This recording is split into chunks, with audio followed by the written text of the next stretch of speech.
बिस्मिल्लाहिर्रहमानिर्रहीम वक़ज़ा रब्बुका अल्ला ता'बुदू इल्ला इय्याहु व बिल वालिदैनि इहसाना व इम्मा यब्लुगन्ना इंदकल किबारा अहदुहुमा अव किलाहुमा फला तक़ुल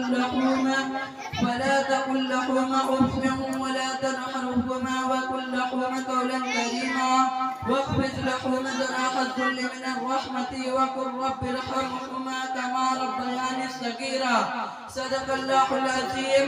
जनाब सदर और हाज़रीन, बस अभी मैं आपके सामने कुरान पाक की एक आयत तिलावत की है जिसका तर्जुमा यह है, तुम्हारे परवरदिगार ने यह हुक्म दिया कि तुम सिर्फ इसकी बंदगी करो और इबादत करो और माँ बाप के साथ अच्छा सलूक करो, और इनमें से कोई एक या दोनों तेरे पास बुढ़ापे को पहुँच जाए तो इनको उफ ना कहो और ना झुको और इनसे अच्छी गुफ्तगू करो। हजरात, इस्लाम में माँ बाप का दर्जा बहुत बुलंद है, उनका हुकूक औलाद पर बहुत ज्यादा है जिनकी अदायगी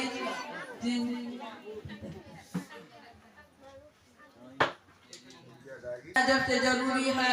हदीस नबी सल्लल्लाहु अलैहि वसल्लम के अपने मुताला से मालूम होता है कि वालिदैन में से माँ का दर्जा बाप से बढ़ा हुआ है, क्योंकि एक साहिल का जवाब में अल्लाह के रसूल सल्लल्लाहु अलैहि वसल्लम 3 मरतबा माँ के साथ हुस्न सलूक करने का हुक्म दिया, उसके बाद बाप के साथ हुस्न सलूक करने का बरतनहा का हुक्म फरमाया।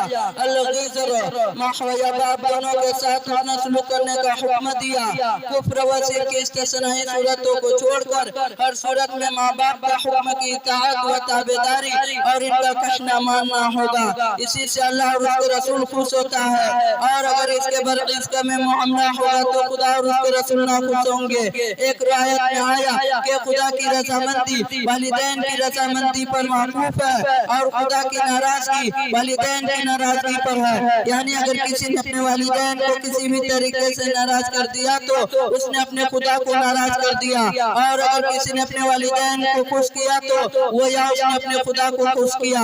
हजरात, उम्मत मुसलमान है बहुत से अफराद ऐसे मौजूद हैं जो सिर्फ अपने वालिदैन की नाफरमानी ही नहीं करते बल्कि उनको मारते पीटते और तरह तरह से सताते हैं। इनका खाना पीना बंद कर देते हैं, इनको घरों से निकालते हैं, पति के कत्ल कर देने की नापाक सही भी कर डालते हैं और फाहल हराम का मर्तकब हो जाता है। अल्लाह ताला इस औलाद से किस कदर नाराज होता होगा, यह सोचने और इस पर गौर करने की जरूरत है। होना तो यह चाहिए था कि माँ बाप की खिदमत और इताअत करके इंसान जन्नत में दाखिल होने का असबाब और सामान अख्तियार कर लेते हैं, मगर आजकल के औलाद में अक्सरियत माँ बाप की इताअत न करके अल्लाह के रसूल सल्लल्लाहु अलैहि वसल्लम का वईद का मुस्तहक बनते हैं।